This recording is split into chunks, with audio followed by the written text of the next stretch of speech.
Today is Saturday, which means Coventry City are in action, and today we're at home to Gillingham. It is Community Day. There's supposed to be over 25,000 fans, so let's hope the players can put out a good performance to please these fans, who in recent weeks, like me, have been very frustrated with the lack of goals we've scored. Hopefully in today's vlog I won't be talking about that too much.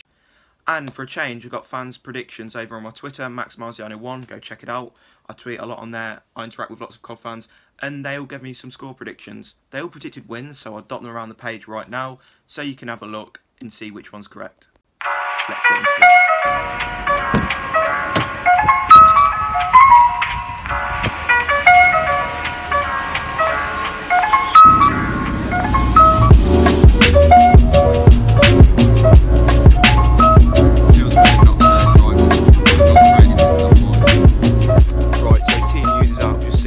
Meyler comes in for his full debut. It looks like he's going to be the captain as well, which is quite interesting. Also, Sam McCallum returns to the starting 11. No Brown again, which makes you think he obviously didn't want him and couldn't get rid of him in the January transfer window. Be interesting to see how Meyler plays. We've got Wakefield on the bench. Bayliss is back on the bench, returning from injury. I'm just walking to the train station now because with it being family day, we thought parking would be a pain, so it'd just be as easy to get the train to the ground. No Chaplin in the squad either, which obviously suggests he's with the fans on us. It's not scoring enough. Hiwula's playing centrally, which is nice to see for a change. On the train, let's hope we can get 3 points. David Meyler also captains the side, which is good to see. Obviously a leader, so hopefully he can have a good game because we need some experience in that midfield now. Michael Doyle's gone, of course, and Liam Kelly's obviously out with an injury, so hopefully he can add some experience and just some quality to the midfield.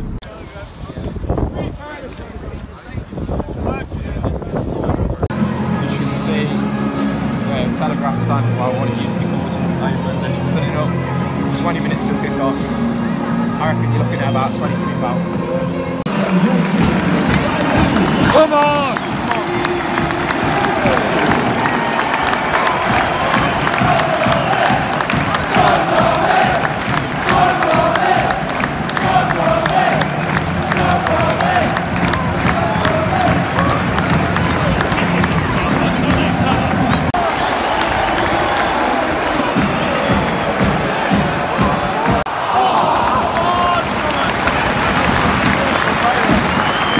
Great ball from David Meyler there, great pass.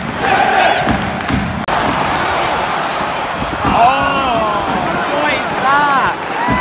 That's an awful ball. Oh, it's a corner, fair enough. I thought he mishit that completely. Jesus Christ, come on.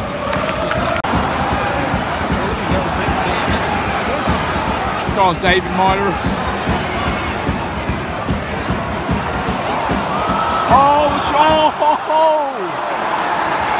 That was a really good bit of play there. That was really nice. Good build-up play. Unlucky.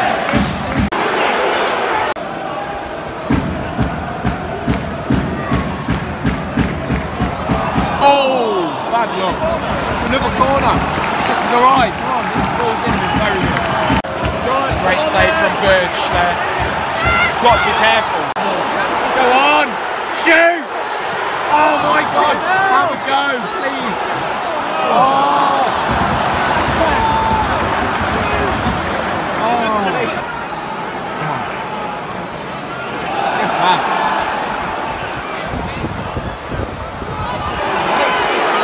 Oh! Go on, David Meyler. That's a penalty. No way. Yes. Come on. Is that a free kick? Yeah, just got a free kick just outside the box. Just David Meyler take free kicks. No, it looks like Luke Thompson taking it. Really good play actually. Come on, please.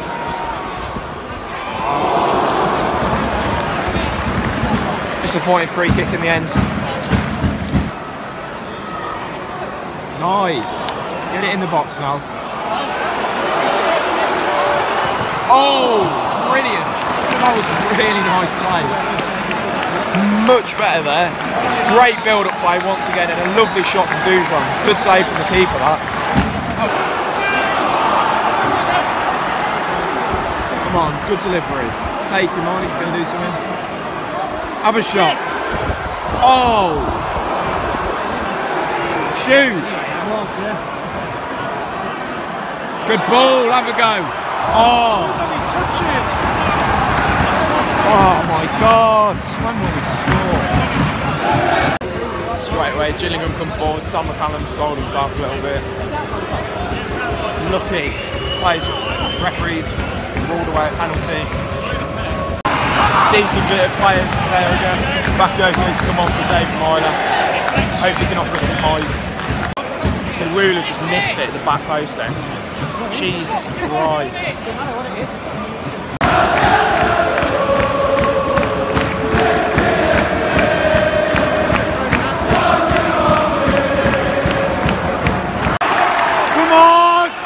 Scored a goal! Yes! Oh my God! Come on! Oh, this is brilliant! Great play from Enabakare there. Right, Enabakare scored. Brilliant! Finally, much better. Oh, good build-up play there.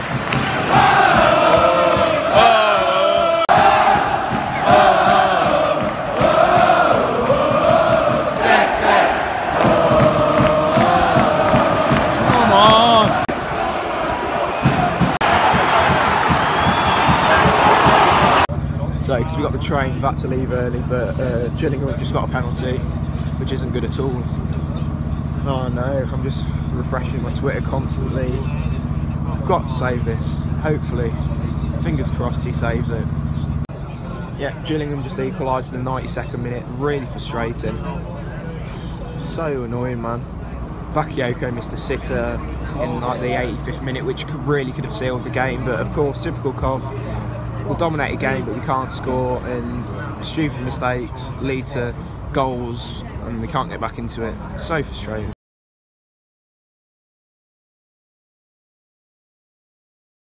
What a frustrating end to the game. I was on the train when Gillingham equalised, a penalty we gave away. I don't know what happened.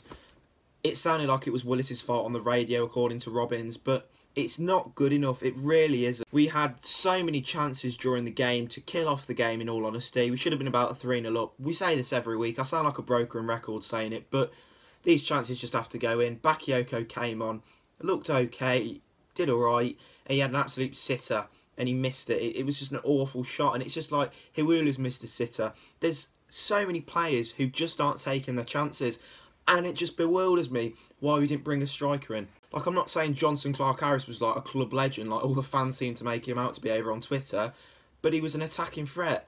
And what you do in this scenario is you replace your attacking threat with someone else if you're going to sell them, because it just doesn't make sense to let them go and not bring anyone else in. Especially when we're struggling for forwards as it is, who are struggling for confidence and who aren't scoring goals. It just doesn't make any sense. Some players didn't play as well as they have done in recent weeks. Luke Thomas wasn't as good as he usually is, in my opinion. David Meyler looked pretty solid. Some of the balls he played were superb. He kind of slowed down a bit in the second half, obviously match fitness being the main cause of that. I thought Sam McCallum was superb, looked really good today. Great going forward, great coming back. Dujon Sterling was his usual superb self. Burge was brilliant today, I thought. I mean, the save he made when the ball was played in, I think it was near the end of the first half, it was just a superb save. And it was so good to see him, because in recent weeks, I don't think he has been as good as he can be. And that brings me on to another thing.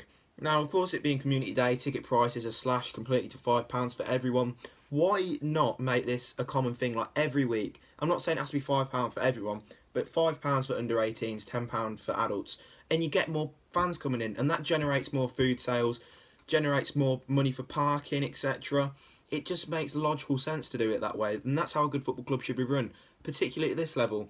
Like, fair enough, Premier League clubs, they have to charge the high prices, but at the end of the day, you're seeing Premier League football, you're seeing teams like United, City, Liverpool come into your ground, so you're expected to pay the high prices. But in League One, some of the prices for games is just a joke, and I think Bradford do it, and it's just a good idea. It's good, it helps build up that fan base again, helps generate season ticket sales for the next year.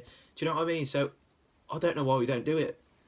And there was also fans after the game doing a protest, an anti-CC protest. Now, I would have stayed after the game. I would have done it, but because we got the train, we just had to rush back, because I didn't really want to be standing around for another hour waiting for the train. But fair play to the fans who did it. The protests do have to step up significantly. There was some see-through out chants today, but that's just not enough. There was banners, fair enough, but that's got to step up a notch. It was community day. I understand the reasons why more fans didn't join in, but I think next week it really does have to step up. It is imperative that we keep these protests on. We've got to keep them peaceful by all means, but we've got to create atmosphere. We've got to make our voices heard more. And linking to this, I was at the Sky Blues Trust meeting on Monday in Ildston. I thought it was really interesting. As a young fan, I was the youngest fan in the room. It was just full of old fans who knew what they were talking about, and it just educated me a little bit about the situation we're in. The rest are in agreement by the end of February, early March time about where we play next season. So it is even earlier than fans anticipate. Like, we've got to be in contact with the EFL saying where we're going to be playing next year, because if not, our golden ticket will get ripped up and gone. And I do hope the Sky Blues Trust can formulate a plan which us fans can follow, because we could do it on our own, the fan base, but the Sky Blues Trust are here to kind of help create a plan about what we're going to do, a plan of action for protests, etc. So hopefully they do come back with some good ideas and things we should do. And with our transfer business, because a fan asked me if I was going to talk about it, make a video on it, and I just thought I'd do a little bit at the end talking about it. So honestly, I thought it was a bit like this, our transfer window. It went up and then down. Some of the players we brought in, like David Meyler, I thought that was superb. Charlie Wakefield's a winger, fair enough, so it's quite high at the moment.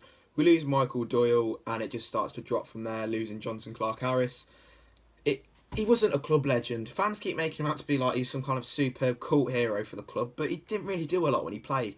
But he was an attacking threat. He was one of our main starters. He was dropped in recent weeks, but he played more than Bakio.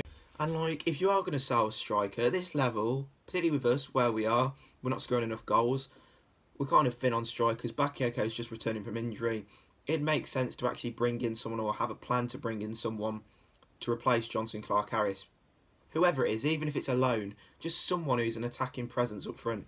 It was a bit out of nowhere though. I didn't expect Johnson Clark-Harris to go at all. I kind of expected Abil Gogo to go, but then Johnson Clark-Harris, I did not see that coming. And then you started to see rumours, of course, over on Twitter, social media, and he went.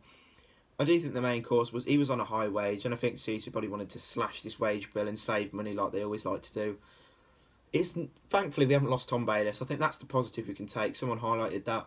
He kind of was a bit quiet about that. So we've kept Tom Bayliss. Hopefully we can just build on this, and these players can hopefully develop into some talented players who can be a good asset for us in the future. I want to also apologise because I didn't vlog as much as I did today because my hands were freezing. It's hard recording a game when it's this cold at times. Like, your hands just get so cold, you struggle to click that button to record. And I just wanted to watch the game today. Like, I was really looking forward to today's game, and I've been let down once again because the chances we have. I'm going to sound like a broken record. I'm not saying any more about this, but yeah, it was a decent day. I hope you did enjoy this video. Give it a like, subscribe, share, comment. Tell me your thoughts about the situation we're currently in. Tell me your thoughts on our transfer window and who you think will get player of the season, young player of the season, and top goal scorer. I want to interact with you guys more in the comment section, and also over on my Twitter, MaxMarziano1. Go check it out. Until next time, goodbye.